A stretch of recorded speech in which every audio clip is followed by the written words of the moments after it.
Menurut Anda di mana kekuatan lagu itu, ya? Misalnya rimanya kah, irama atau apa gitu.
Hafal lagunya? Hafal? Nggak hafal lagunya? Coba satu HP volumenya besarkan. HP siapa? Supaya dengar semuanya. Anda semuanya bayangkan unsur intrinsiknya, termasuk rima tadi yang kita bicarakan. Ya. Siapa yang mau besarkan suara apanya? HP-nya. Volumenya yang baterainya kuat. Jangan nanti soak pas habis baterainya habis, Pak, gitu. Siapa? Itu. Farhan ya? Siapa? Anak mati, cari teliti.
Oke.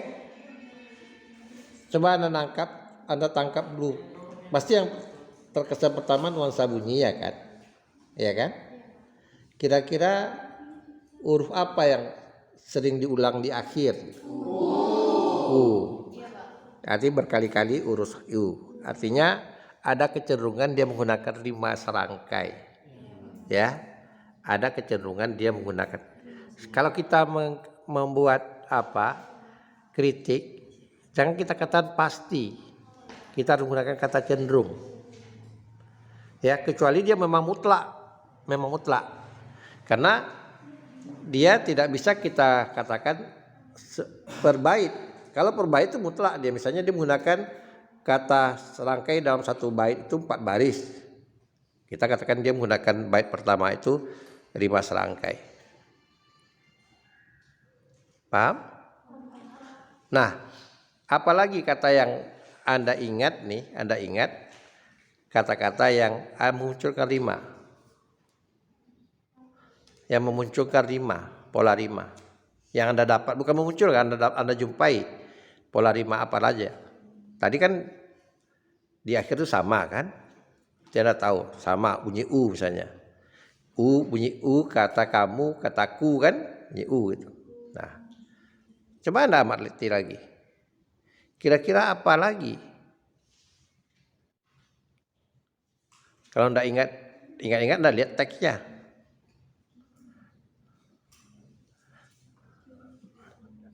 Jadi begini caranya kita ingin memahami teori itu dengan mempraktekkannya.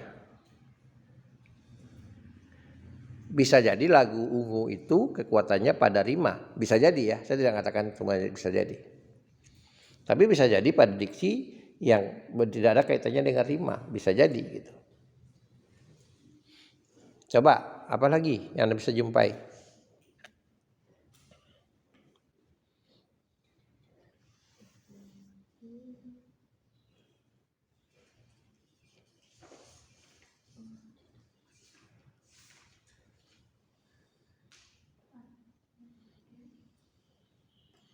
Bolehlah, tidak rima saja. Nah, boleh lihat, oh ini Pak di amanatnya Pak, ini Pak di temanya misalnya.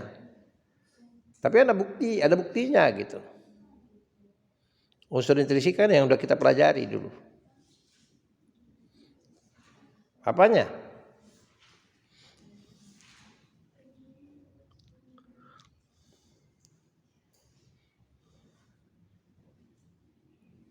Baik, saya bantu.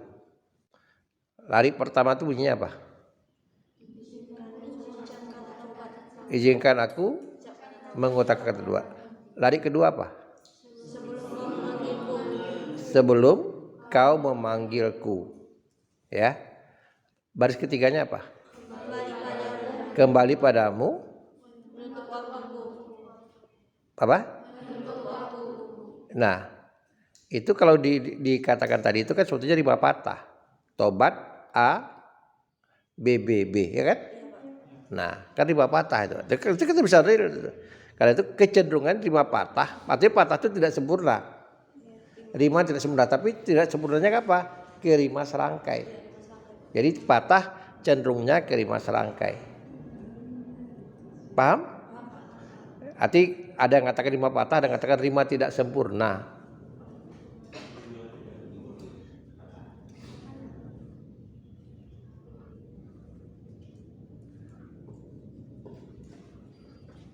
Paham? Nah, apa amanatnya di sana?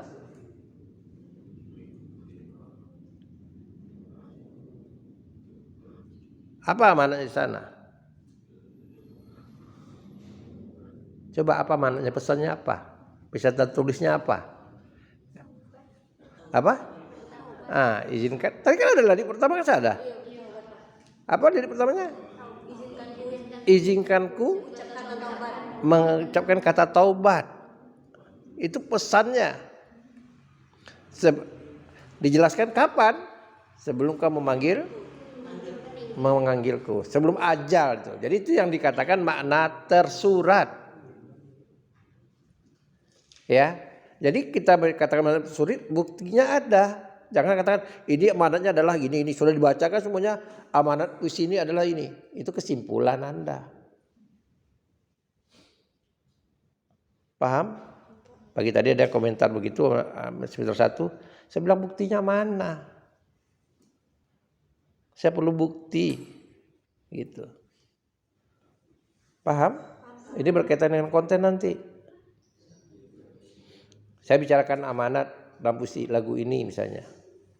Ya buktinya mana? Yang tersurat itu mana? Ya kalau tersurat kan orang bisa bantah. Ini loh tafsiran saya tersurat ini pernyataan di sini. Izinkan aku mengucapkan kata taubat.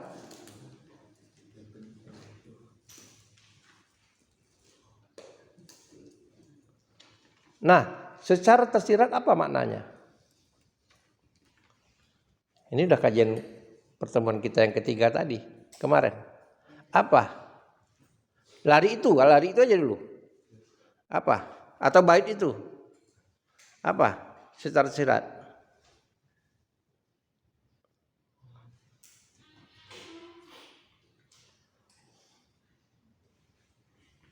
Apa? Iya, silakan.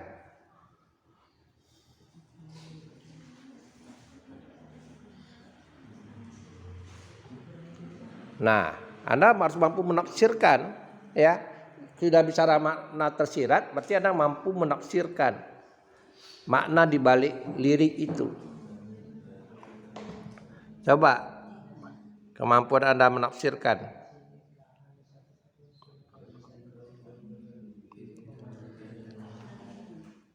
Tafsirannya apa menurut Anda? Di balik maksudnya itu. Sebagai pengingat. Apa? Sebagai pengingat pada pembacaannya untuk ditaubat. Artinya lagu itu memberi pesan sebelum ajal menjemput kita diharapkan bertobat. Ya? Nah, itu satu. Jadi kalau ada semakin banyak menafsirkan, bisa jadi si A menafsirkan ada tafsiran lain, si B bisa lain, itulah yang dia peroleh. Yang membedakan makna tersurat dengan tersirat tadi. Kalau tersurat orang semua bisa tangkap. Tapi yang tersirat itu berdasarkan interpretasi kita. Ya, ya. Ada apa lagi? Ada lagi? Ya. Ketika sudah bertaubat, aku akan menjalankan segala perintahnya dan menjauhi dari segala larangannya. Iya, artinya bukti taubatnya itu, ya jangan kita tobat hanya di mulut, tapi dengan perbuatan. Paham? Nah, tadi kita udah bicara rima, kita udah bicara amanat. Begitulah seterusnya kalau kita mau lihat. Karena itu saya tidak bicarakan Anda harus mencari unsur intrinsik secara menyeluruh. Cukup satu atau 2-3 unsur, tapi lebih mendalam. Daripada menyeluruh, semuanya kabur. Paham? Jadi dipahami dulu. Kalau sudah paham bagian-bagian itu, Anda akan tahu nanti. Secara menyeluruh Anda tahu. Harus dibiasakan, ya. Jangan Anda bisa menikmati aja.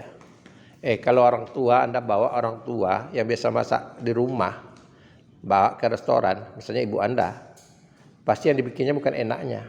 Pas dia makan tuh ditanya, ini bumbunya apa ya? Dia ingat bumbu.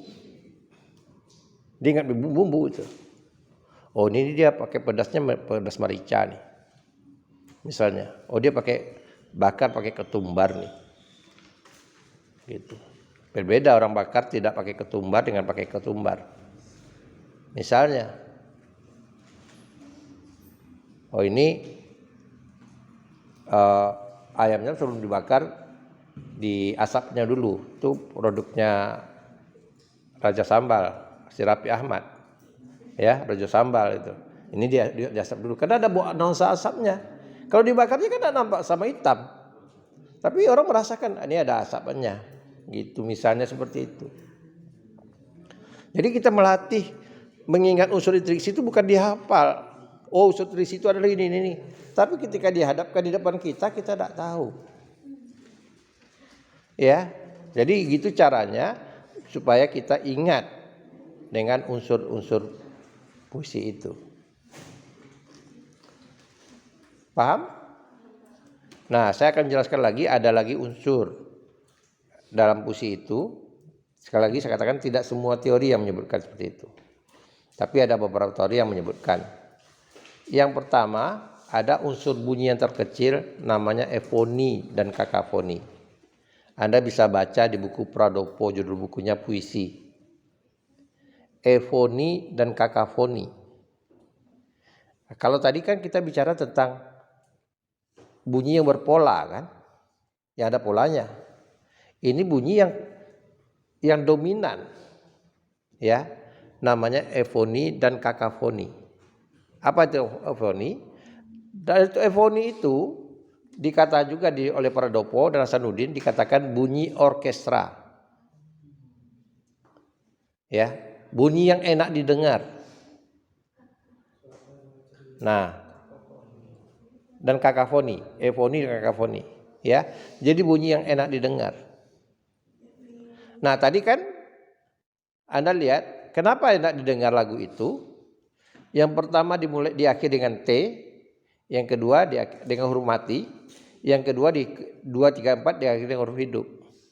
Huruf T itu kategorinya bunyi kakafoni. Bunyi kakafoni itu ada juga dikatakan orang bunyi tingkah. Bunyi tingkah. Kalau bunyi itu yang dominan bukan jadi enak, tadi takut. Contohnya ada bunyi yang tidak menakkan, ada bunyi orang bangunan runtuh, terak itu patah, kan lari. Karena tidak nikmati. Menakutkan. Bunyi kayu patah misalnya, Anda pas duduk di kursi, tahu-tahu rak bunyinya. Anda kan menakutkan bunyi itu. Nah, saya umpamakan seperti itu. Jadi namanya bunyi kakafoni. Sementara bunyi efoni itu adalah bunyi yang orkestra yang enak didengar. Saya tanya pada Anda, bunyi orang main drum, ya musik, lebih banyak bunyi efoni atau bunyi kakafoni?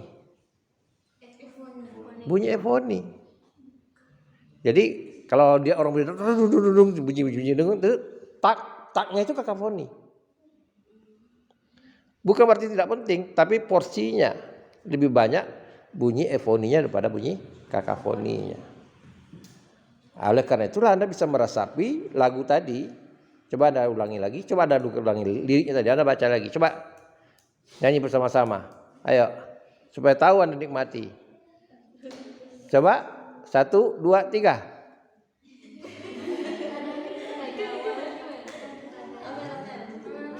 Siapa yang pandai nyanyi? Masa orang tua aja, kakek aja bisa nyanyi, kalian nggak bisa nyanyi? Viral lagi itu, ya, dikunjungi lagi oleh grup band ungu. Jangan-jangan Anda nyanyi itu bisa dikunjungi oleh grup band ungu. Coba izinkan tobat sebelum kau memanggilku kembali padamu.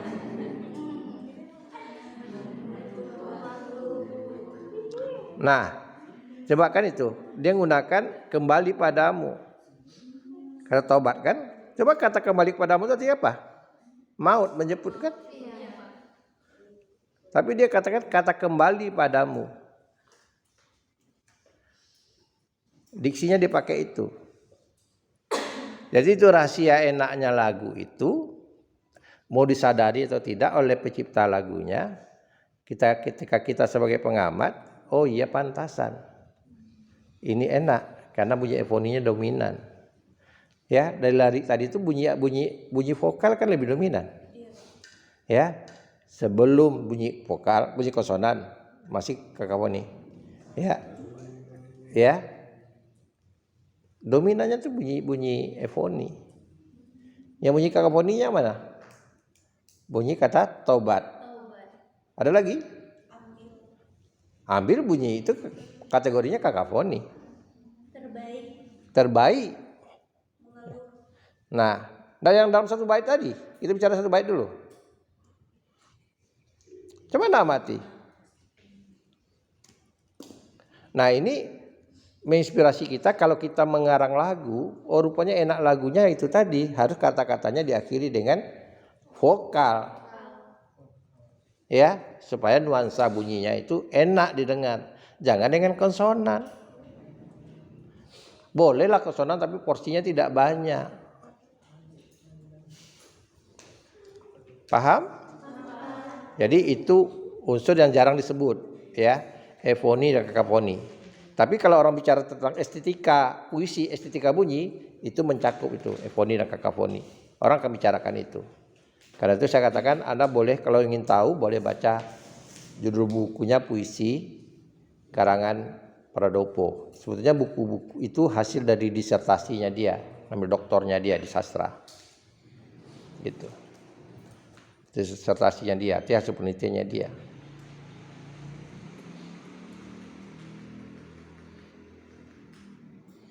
Nah, oke. Kemudian ada lagi yang tadi saya katakan berkaitan dengan irama. Itu Anda bisa baca di buku Uhamidi.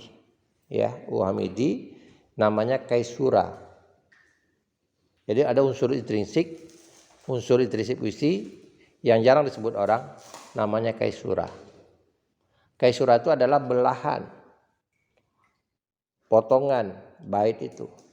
Kalau kita ingin mencari rima di tengah bait, maka kita akan lihat di Kaisuranya. Bisa dimengerti? Kenapa gendang gendut tali kecapi itu kategorinya pantun dan cenderung pola pantun? Bagaimana buktikannya? Anda jadikan 2 baris itu jadikan 4 baris. Gendang gendut bunyi T, tali kecapi bunyi, kenyang perut bunyi T lagi, senanglah hati. Itu kecenderungan rimanya tuh A B A B. Tapi kalau gendang gendut tali kecapi kenyang perut senanglah hati, rimanya tuh kembar, sama. Jadi buktinya gendang gendut tali kecapi itu jadi kategori pantun tadi saya katakan tadi, jadikan dia 4 baris. Gendang gendut tali kecapi itu sampiran, kenyang perut senanglah hati itu isi. Kenapa dikatakan dia pantun kilat? Karena dia satu larik itu tidak terdiri dari 4 baris, 4 kata. Hanya terdiri dari 2 kata. Singkat. Tapi kalau dibuat 2 baris, kita lihat Kaisuranya. Gendang gendut ya dengan kenyang perut. Berarti di tengahnya juga sama di akhir. Rimanya rima kembar. Paham? Nah.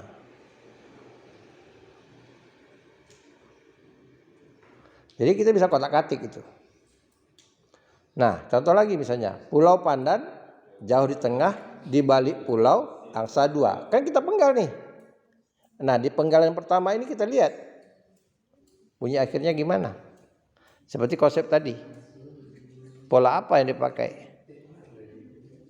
Nah, itu dikatakan posisinya rima kembar atau rima serangkai atau rima berpeluk atau rima bersilang, itu yang terletak di tengah. Itu tadi saya katakan, ada yang mengatakan itu rima tegak. Ya, cuma posisinya aja, polanya sama. Polanya sama. Jadi kalau dicari Pak di tengah, itu bisa kita lihat pada puisi berpola Kaisura. Karena itu Kaisura itu tidak terdapat juga dalam puisi bebas. Ya, tidak terdapat dalam puisi bebas. Nah, itu yang harus Anda pahami. Jadi sekali lagi, sudah ada berapa yang tidak ada unsur intrinsik itu pada puisi bebas? Pertama, irama. Yang kedua, rima, pola rima. Yang ketiga, irama. Yaitu ketiga, Kaisura. Ya. Jadi kalau Anda baca teori, lihat dulu nih buku ini, buku bicara tentang apa? Ya itu dinamikanya. Selalu saya katakan ada unsur yang dulunya ada, sekarang tidak ada. Nah sekarang ada yang dulunya tidak ada. Muncul unsur baru namanya tipografi. Ya tipografi, susunan. Jadi orang tidak lagi kalau dalam ilmu menulis ada dikatakan dalam wadah menulis surat misalnya ada pola block style, blok lurus, ada semi block style, ya artinya seperti biasa dia lurus samping tapi ada menjorok ke dalam. Nah cenderungnya orang menulis dulu ketika pada puisi berpola itu per bait dijorokkan ke dalam atau antar bait itu dijarangkan spasinya. Bisa block style atau bisa semi block style. Tapi tidak pernah orang bicarakan seperti yang bergambar apa gitu. Tapi setelah puisinya Sutarji, puisinya Mantra, dia ingin menggambarkan pesan puisinya atau makna puisinya secara visual.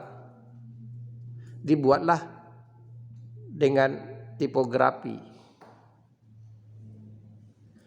Ya, dibuat dengan tipografi. Bahkan saya dapat keterangan dari penyair sendiri, Sutarji. Menurut beliau, waktu itu belum komputerisasi seperti sekarang ini.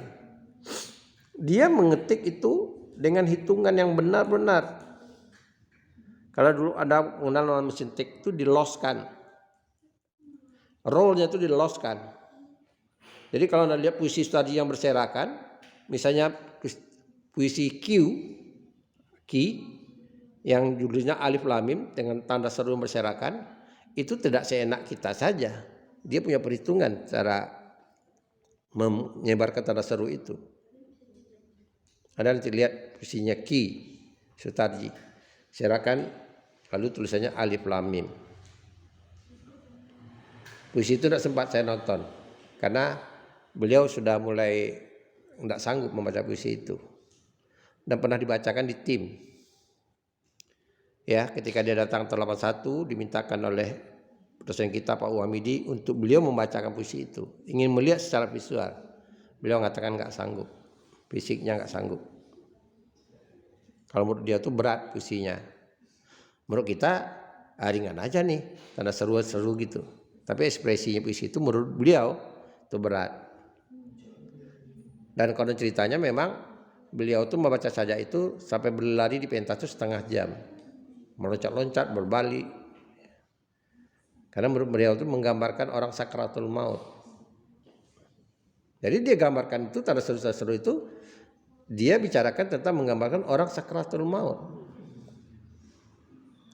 Nah itulah kaitannya dengan tipografi tadi.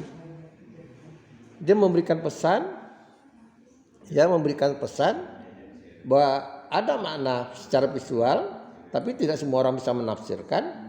Kalau orang kita mampu menafsirkan puisinya, kita kaitkan dengan tipografi, oh rupanya ada nyambung dia. Tapi berikutnya penyair-penyair pemula dia tidak memperhitungkan tipografi itu. Sebetulnya dalam dunia kaligrafi, tipografi itu kita bisa lihat.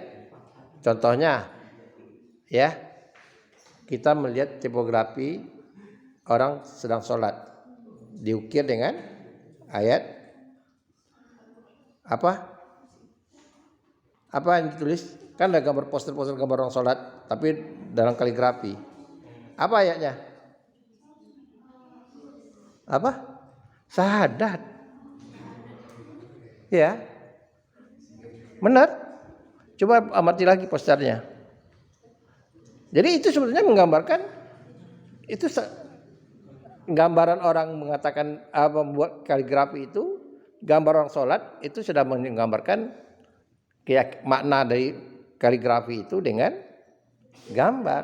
Nah, jadi itu tadi yang berkaitan dengan tipografi. Ya, jadi yang hilang tadi saya ulangi lagi, yang hilang tadi itu adalah irama, pola rima, kaisura, tambah lagi ada pola bait dan pola larik. Jadi yang namanya pola-pola itu di zaman puisi bebas itu tidak ada lagi. Dan yang muncul baru itu adalah tipografi. Jadi kalau Anda lihat unsur intrinsik itu berlaku itu secara umum. Ya, unsur intrinsiknya puisi itu berlaku, dilihat garis yang umum, yang berlaku umum. Nanti Anda akan bicara lagi nanti unsur intrinsik per spesifik puisi. Itu beda lagi. Misalnya tadi sampiran itu hanya bicara tentang pantun. Unsur intrinsik pantun ada namanya sampiran. Tapi pada puisi secara umum tidak dimasukkan sampiran. Nah, sampai di situ ada yang mau ditanyakan?